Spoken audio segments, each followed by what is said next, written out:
And you are listening to the podcast That's Life in Sweden, or as we say in Swedish, Sånt, livet i Sverige, with me, your host, Lisa Uusimäki.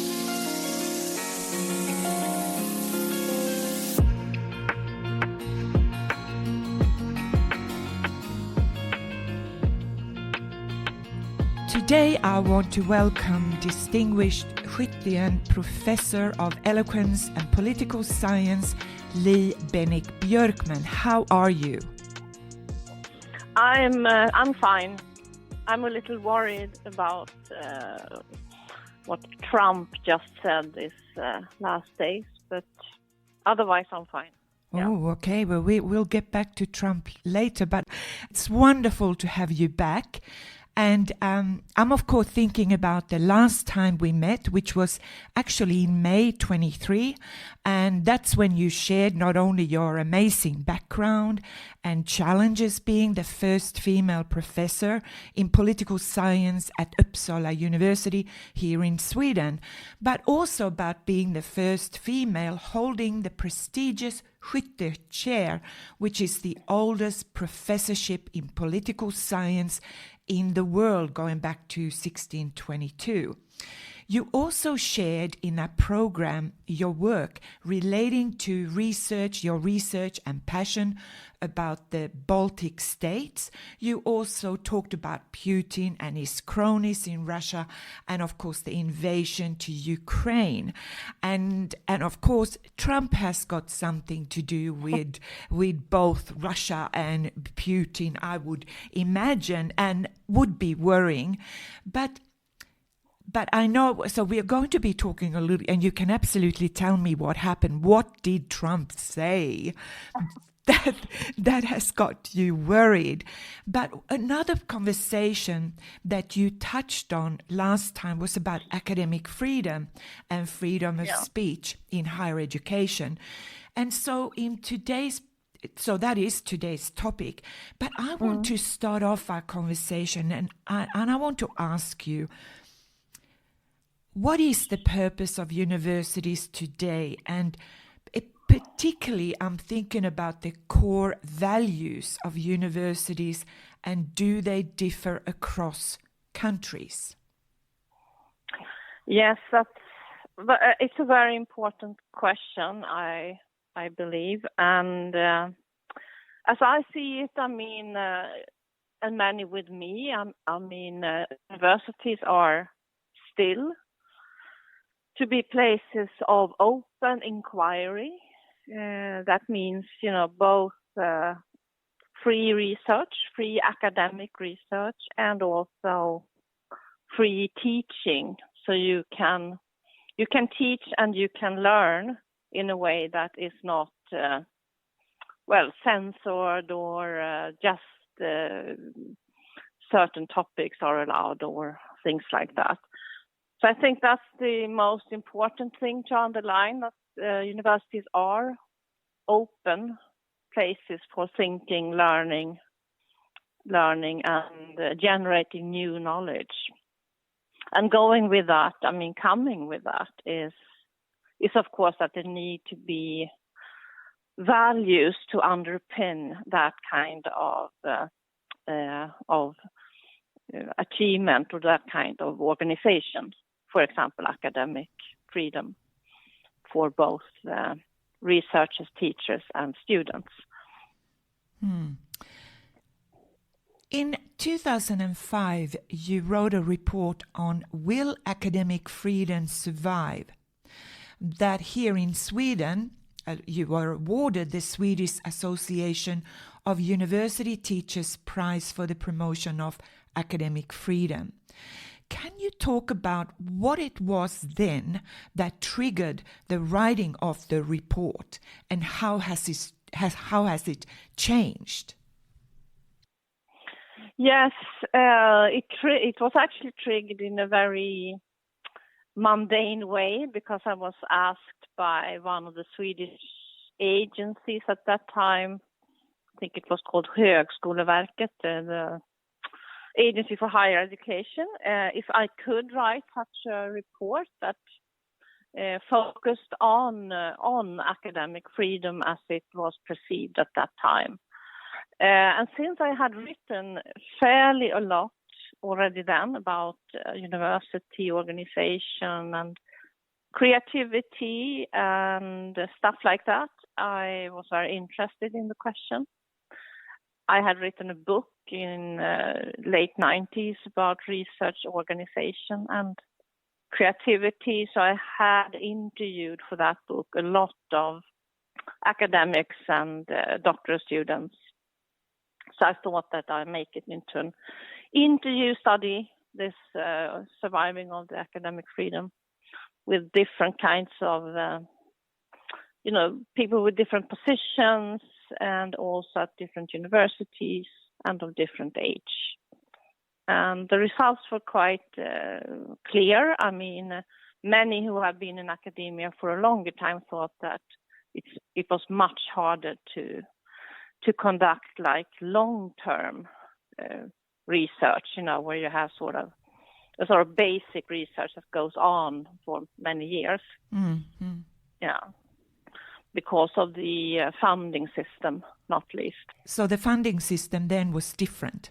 No, it was the same as it is today, but it has just become even more dominant, I should say, now with the different research councils, with all very much of the research ongoing in Sweden is financed by these councils.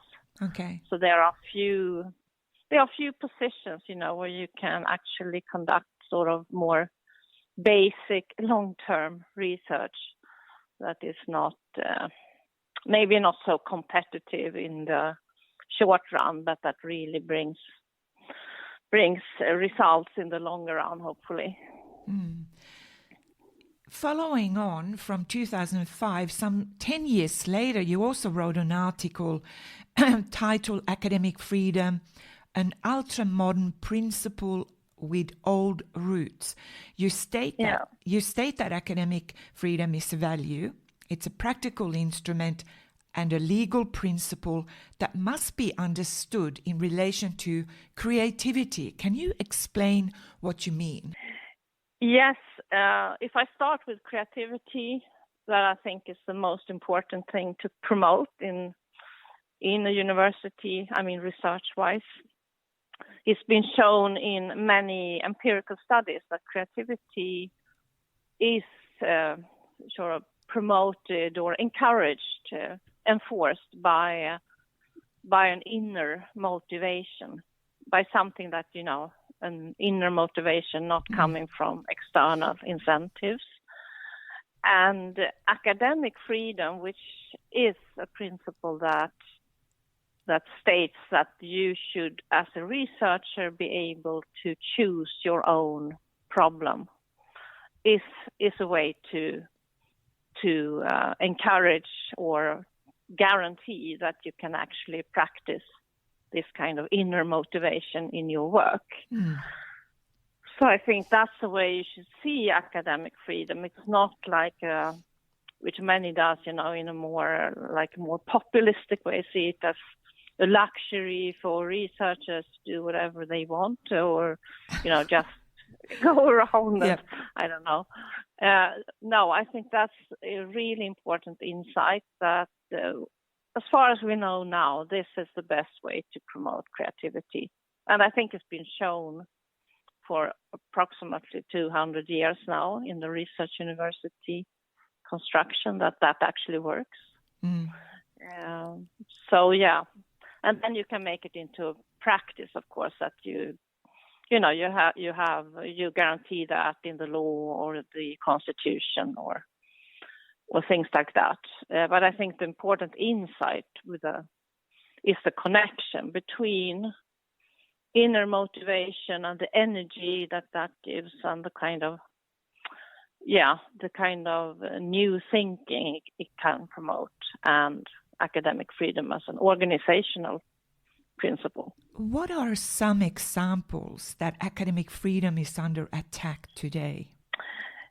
Yes, I mean, if we talk about Sweden firstly, I do think, as I mentioned before, that it's the funding system, in my view, is well, an attack might be too strong to say, but it is not an optimal system for promoting exactly what I said now about inner motivation and thus hopefully then creative breakthroughs and so on, because it really creates a research community which acts very strategically. I mean, looking for they follow the money.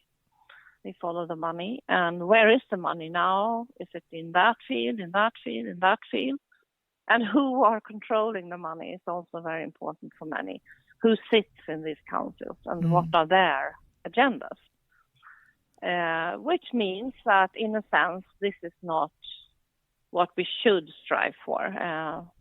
I think funding-wise, I think that is indirectly an attack on academic freedom. I think for some, it's really a way to lessen the freedom of universities. I think for some, it's just that, well, this is the way we have to do it. How should it be otherwise? This is the best way we have, but it's not, I think. So it's an example. Another is that last year, the government suddenly withdrew all money from one of the research councils for development studies. That of course is a political decision, so it's not, unconstitutional or something, but it is still very much, then you see really how extremely politically steered research is in Sweden, because when that happened, I mean, a lot of research just is stopped. Yeah. Yeah. So this is then if we go abroad, I should say that there are direct attacks in another way, that you should not conduct research in certain areas. For example, in Hungary, you should not do that in gender studies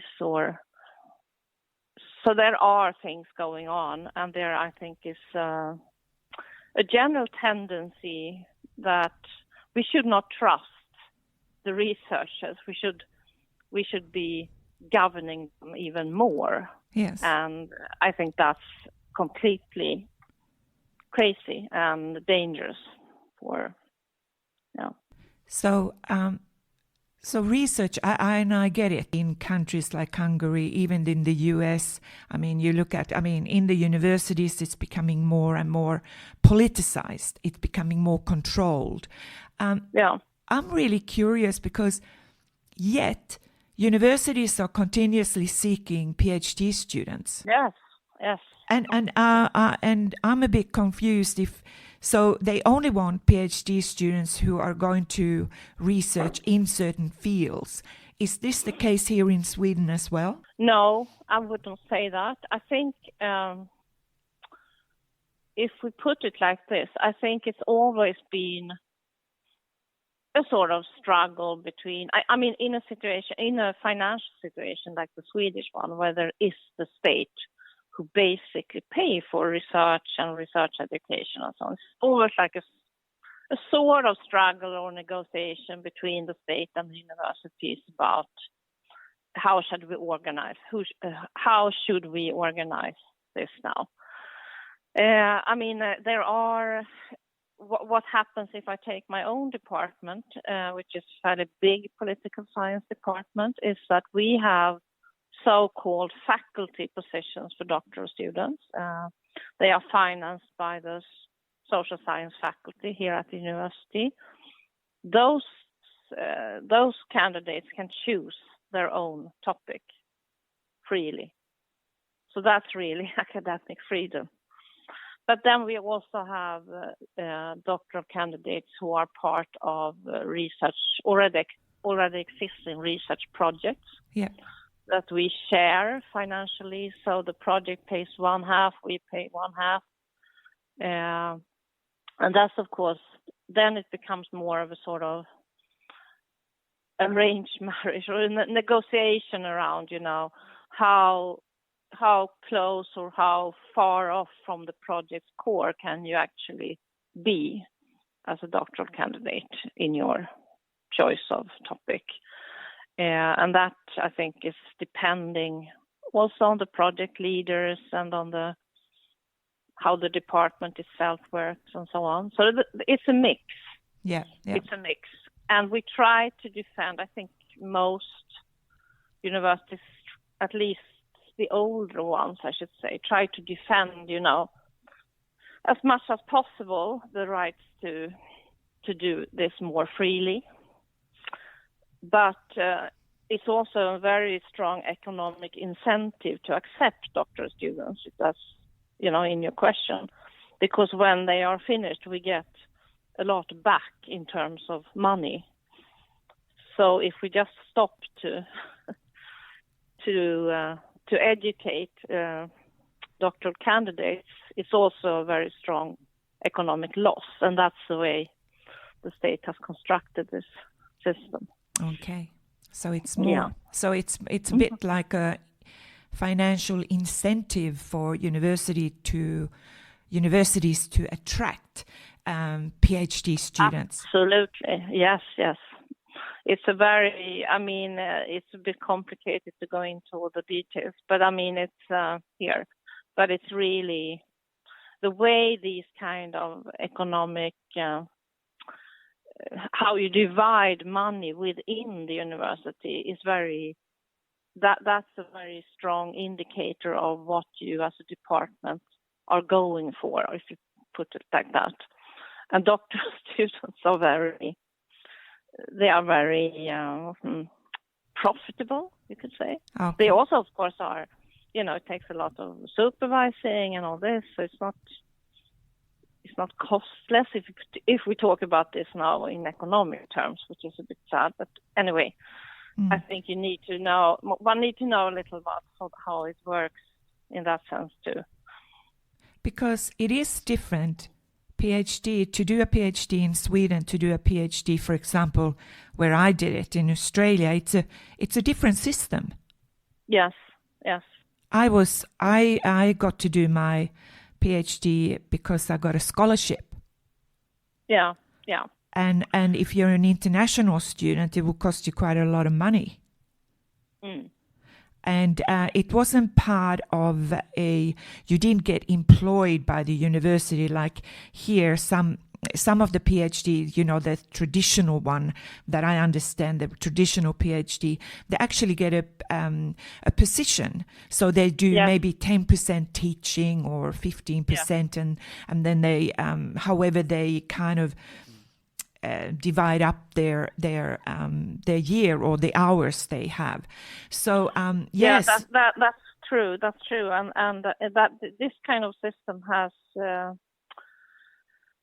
risen or has grown during the last 25 years, I should say. So it's very seldom now that PhD candidates come in with scholarships because they are less, they are not socially secure in the terms that you get parental leave benefits or whatever. But it's, so most have positions, and these are for 4 years. And then if you teach, for example, 20%, you get an extra year added.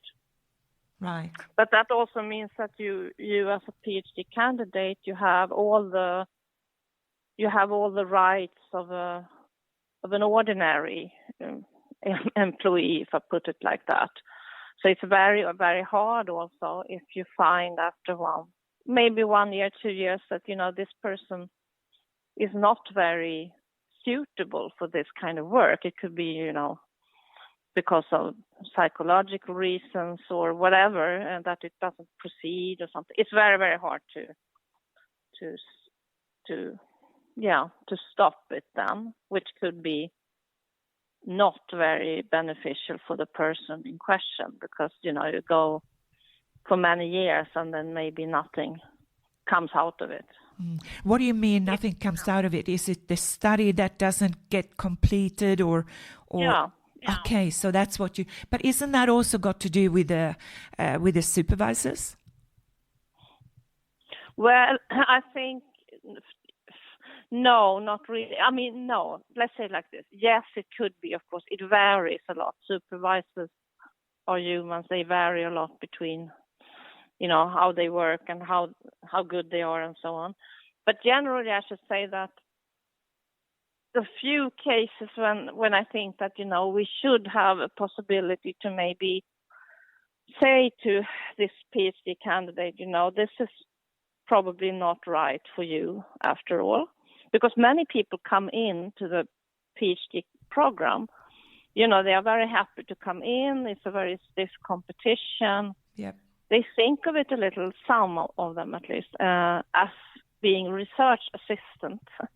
And then, you find out that this is something independent that I'm supposed to, with my supervisors then, yes, do on my own. And for some people, that's not what they expected, and they lose motivation.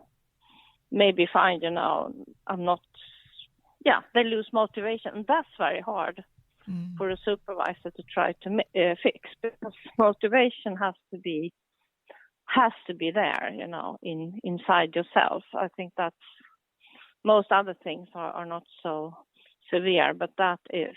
And but I mean, now let's say it's few persons who work like that. Most go through with and have good supervisors who guide them, or whatever they need, they get. Yeah. So yes. So just thinking about the universities here in Sweden today. Yeah. Do you believe that there is a university in Sweden that provide true academic freedom, or has the system kind of infiltrated itself that simply force all universities to follow suit? And I'm thinking here the danger to democracy. Are we not? I think that's a very, very tricky and good question.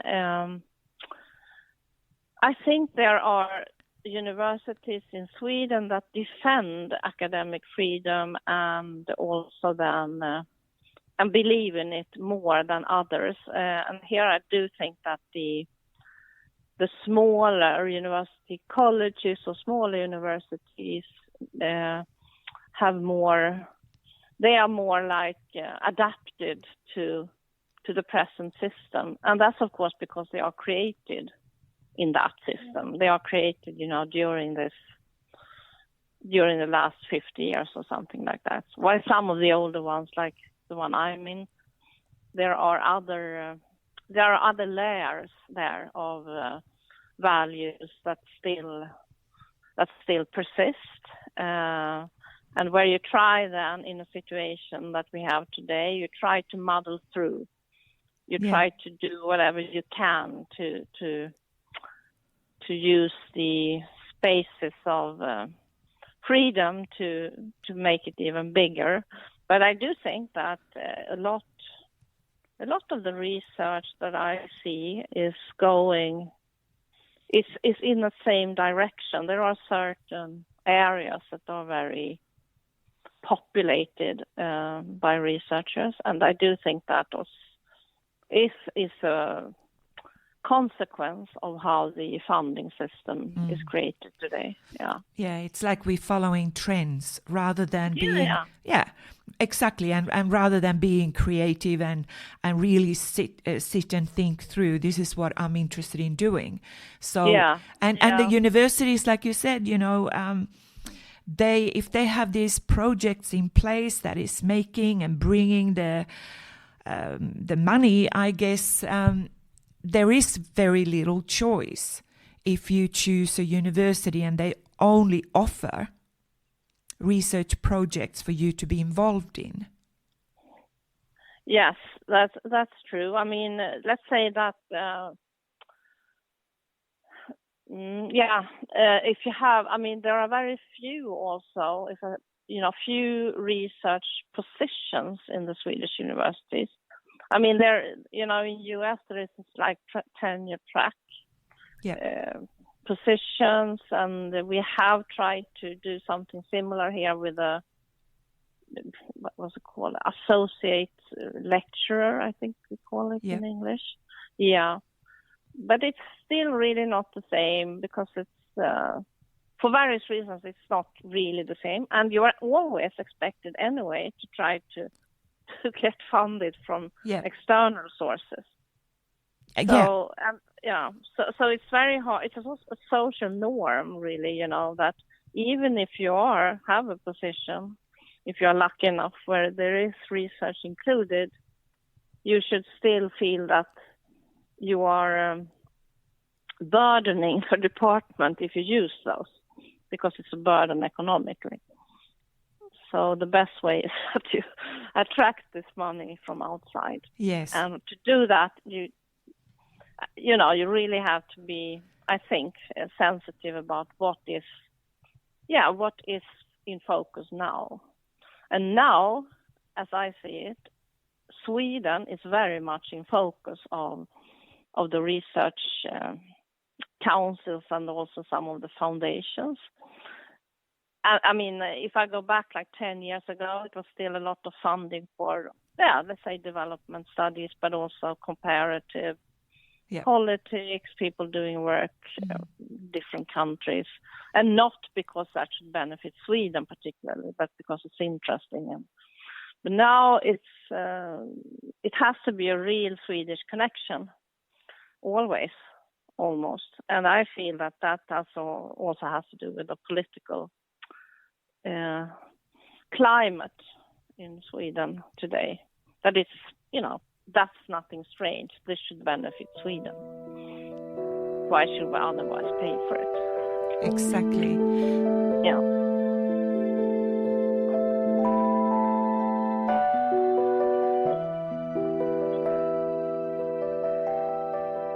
We did speak a little bit about NATO and why Sweden is not part of NATO last time.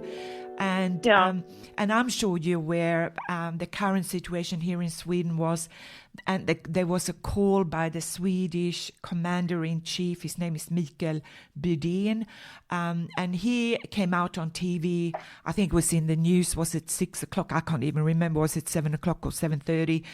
And he came out talking about citizens, we need to prepare our citizens for war, which is, of course, quite frightening, considering the last time Sweden was in a war, which was actually against Norway back in 1814. Do you know what I mean? We haven't had a war. So what do you think? What do you make out of this current situation? Yes, if we talk about that statement firstly by Bydén, I mean, I think it's in the present situation, it seems to be exaggerated. Yeah, it is exaggerated. And I can't really figure out why it happened. Yeah, right now. But generally, if we talk about it more broadly, I would say that it's a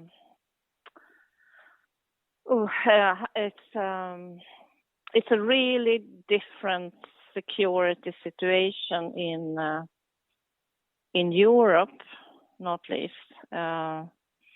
because, of course, of the ongoing war in Ukraine, but also because of what is happening in United States and the upcoming presidential elections. And I, in my personal view, I think it's fairly scary actually what this could mean, and not now. I don't mean necessarily to Sweden particularly, but since I have an Estonian background as well on my mother's side, as we talked about before. And I have a place there. I own a place there. I have relatives there. I love Estonia. I can easily see that, when someone now says in the news that it might be so that Putin has plans to go ahead with other countries if Ukraine loses, then which ones are those? Yeah. If he's not afraid of NATO anymore, which now Trump, that's what I meant initially. When Trump said, go ahead, just do what you want with these NATO countries if they don't pay. When did he say that? This weekend. It's been a lot of discussions now, both yesterday and this morning. I heard the radio.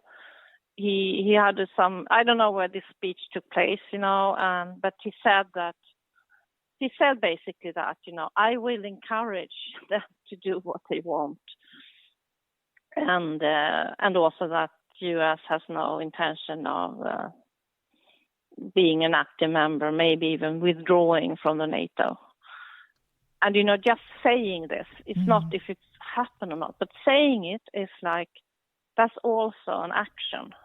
It's a verbal action, what happens when you say this? Absolutely. Wow, everyone. And I mean, then it comes Europe or Europe, EU will not manage NATO on its own.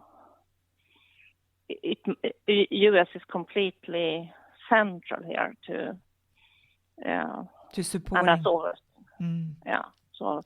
So it is a dramatic situation, and I do think that it could also be good, but maybe not say it in this way that Biden did, but still, we are in a situation which we have not been for, I don't know, many, many years, and maybe going back to the Cold War in the 1960s, when, the Cuba crisis and all. But it is, for sure, something real and a real danger. Now, thinking about then the role universities play in a crisis like this. I think, firstly, I can just say, I would like to say something about a country which is at war, namely Ukraine, where I have, still good friends and contacts, and what they have done during the entire war, which now has been ongoing in its third year, is to keep up very deliberately or as much of higher education, universities, even though they have been bombed and so on, and schools in order to prepare the younger generation for the future. So this is like the war is happening now, but we are still looking to the future, and then education and all that values that goes with that is absolutely crucial. That's the way to be civilized. We educate and you bomb us. So I think that's something that they really have thought through. But if you think about generally, if we talk about that, it's different situation, a bit more severe than it used to be during the times in the 90s and 2000s. I think still the universities, and I build that a lot on my research also in the Baltic states during Soviet occupation, is to keep up, and really cherish what you are as an institution, that you are a site of reasoned engagement, not like reasoned engagement and intellectual analysis and thinking also continue to think freely, because that's what will, in the end, be leading the society forward. So I do think that universities, not least in crisis, occupation, war, and so on, they are the first victims in the sense that there are attempts to shut them down and Yes. Censor universities and teaching and so on. But they are also the sites for a resistance that may not be, politically open, Yes. but a resistance that is intellectual, that you keep up the importance of thinking yourself. And I think that's what happened in the Baltic states. I mean, the universities were very important in also preparing the generation that, took over when democracy finally came back. So universities has a large role, central role to play in both peace and less peaceful times. And those who populate universities, students, researchers, teachers, university administrators, of course, need also to share, the values. It's also important to talk about them, to remind each other in such times that why are we here and what is our specific form of life and values.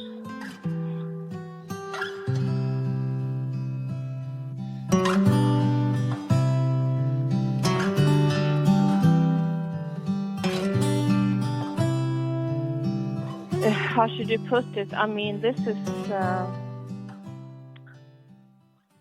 situation now with also the NATO membership coming up for Sweden and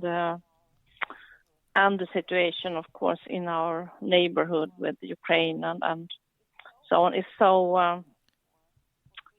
unusual, as I said, for Sweden, which is have not considered itself to be a country which could be torn into a conflict, not necessarily maybe war, but so maybe this is sort of a strategy from the military and from parts of the state to try to create a little more how should I put it, alertness that this is a situation which has changed for our part, and now we are not alone in this. We are now part of supporting our part of the world. I mean, Northern Europe, but also the freedom of. We're not a silo. We are part of the world. We're not just Exactly. Yeah. That's what I think. That's also, I read something about that, that once you go into the world in a more active way, that like we did with the NATO negotiations, I mean, then sometimes you get a little dirty hands. You have to negotiate with people who are not like yourself. That's part of it. And sometimes you have to do things that you are not completely happy with or not happy at all, maybe. But it's also quite easy to just sit, as a spectator and say, everyone else is dirtying their hands and we are just here, waiting or whatever we did.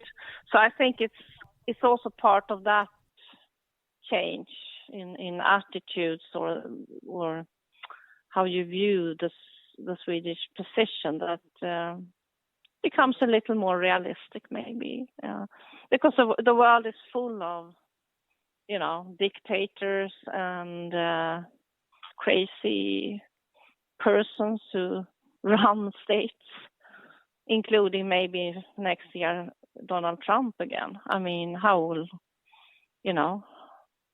that go? I mean, to negotiate with him.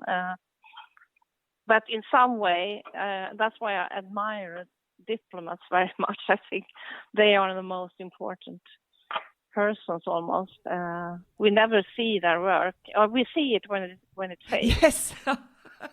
Yeah. Yeah. Unfortunately. Yeah. Unfortunately. And maybe yes. that is a way of, I guess, counteracting these frightening ways of, we are in a crisis, but there is actual continuous, I think you mentioned it before, that universities, the work they do at university and in schools in Ukraine, they're actually still preparing their citizens for the future. And that's... Yes. Yeah, and that something like this is not going to happen to us again. And that's why education is so important. Yes, really. And that's also what people in Ukraine have said to me. We do it we educate in any way we can. I mean, is it online or is it just you meet in the subways in Kiev or wherever, but it should go on. It should not be halted, and I think also that gives hope. Absolutely. So, I just want to go back to Trump now. Do you really believe that he has a chance of winning the elections in the U.S., considering the enormous amount of cases he has in front of him? I mean, he's basically a criminal. Yeah, he is. He's criminal. Yes. I wish I could say that no, I don't think he stands a chance, but I think he does. I think also that there is people are sometimes mesmerized. I have read in Hannah Arendt, among others, the political thinker. People are mesmerized with evil also. If you have like an evil streak in you, or what do you say, an evil element, it can actually be something that attracts people. And in his case, it obviously seems to be so. I mean, he sort of is boosting or say he's talking about his bad things he has done, that he has been now, the police calls him up, or the attorney general, or whatever it is, and that just makes him more popular. So I do think that, I mean, also not only because of him as a person, but also he's charismatic. That's a very important factor here. And then people follow him, not because they become loyal. They want to be in his group. But he also has a party, I mean, the Republican Party, which is obviously doesn't have any possibility of stopping him, or maybe not even will to stop him anymore. So yeah, I mean, I'm not saying that he wins. I mean, it's still a democracy. It can happen things. But Biden is not a strong candidate for me. I mean, they are almost equal in age, right? But he is an old man, and Trump does not radiate age. So it's I think it's a very, very extreme situation, because now, I mean, since he has been able to prepare better than the first time, he has a team that has already prepared the transition. They will go after the institutions. A number of things and he's not made it a secret that, he is sort of a dictator. and that's what he wants to be. Yes, exactly. Look, I just hope that I just think he will be in jail. That's where he should be. Yeah. You can hope for that, and that's maybe the most realistic hope. Yes, but like you said, there's the threat. There's a real threat that he may win. Yeah, absolutely. And I talked to a political scientist the other week he's American, but he lives in Sweden since many years now. And he said, actually, and he seemed to be very, reasonable and nuanced person, that no, I don't think that people realize how serious this is, what's going on now in the United States. It's really, he was so pessimistic. And when someone like that says it, you become even more worried. Now thinking about Putin, what he's up to, and I'm thinking about the Baltic states is a threat, and also now the current thing with Finland and the borders. That's they kind of got this fence that goes basically all of Finland on one side. What do you think? Do you think there will be a threat to the Nordic countries? And then you mean Finland, Sweden, Denmark? Yeah. Norway. Yeah. Yes, Norway. Do I think that? No, I wouldn't say. With the exception of Finland, maybe. But Finland is now a NATO member. I mean, I do think that even if Putin gets a carte blanche from Trump, if he's elected, that you can do what you want with NATO, this is still a very big step to go into a NATO country. And Finland is, Estonia is, Sweden is, Latvia is, Lithuania is. But I do think that maybe the threat, the risk for the Baltic states may have grown. I didn't think it was big before, but now if the Ukrainian war is going, I mean that they are sort of winning successfully, or this will become a frozen conflict where it will be a standstill. It might be that Putin wants to show his muscles. I have a very hard time. I'm not a military strategic expert at all, so I have a trouble in saying what I don't have anything to build on more than I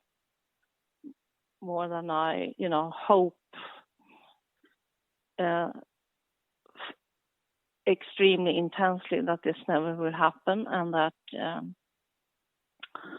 and for Finland's sake, now they have a newly elected president, Alexander Stubb, and this is also a charismatic person with great integrity, but also rough, tough and rough. So that might also be important here, that he doesn't negotiate with Putin if something would happen, in the same way as maybe the earlier minister. But no, I don't know. I think, Sweden, but yeah, it should be Gotland then, could be in danger. My goodness. Just one final question. If you were to, there are researchers listening to this. I know there are a lot of researchers listening, or potential, who wants to do research and they want to do a PhD or they want to do a master's. Is there an area that you would suggest for students to look into? Oh, yeah, wait. Different area, yeah. Yes, it's actually, it might appear a bit strange maybe, but I think that we in both political science, but also maybe in history and sociology have underestimated the role of religion and the role of how we should understand, not only how religion play a role and why it plays a role for many modern people all globally, and also actually here in Sweden, since we have many Muslims today who are very religious. But I think that also how religion actually affects